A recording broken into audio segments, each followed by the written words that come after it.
অন্যায়ের বিরুদ্ধে দ্রোহ, মানবতার প্রেম ও সাম্যের অগ্নি শিক্ষায় দীপ্ত জাতীয় কবি কাজী নজরুল ইসলামের ৪৯তম মৃত্যুবার্ষিকী যথাযোগ্য মর্যাদায় উদযাপিত হচ্ছে।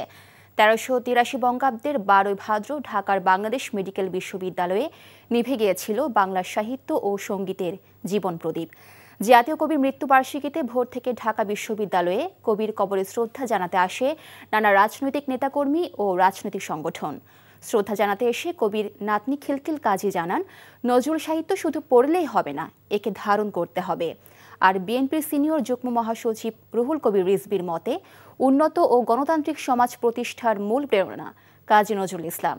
জুলাই গণঅভ্যুত্থান সহ জাতীয় আন্দোলন সংগ্রামের অনুপ্রেরণাও ছিলেন নজরুল।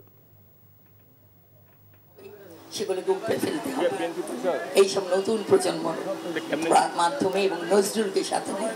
বৈষম্যের বিরুদ্ধে উচ্চকণ্ঠ থাকা, এর প্রতিটি নজরুল বলেছেন এবং করে দেখিয়েছেন। আমাদের কাছে মূল প্রেরণার উৎস কবি কাজী নজরুল ইসলাম। তার অমর সৃষ্টি যতদিন বেঁচে আছে, এদেশের মানুষকে কখনোই মাথা নত করতে দেবে না।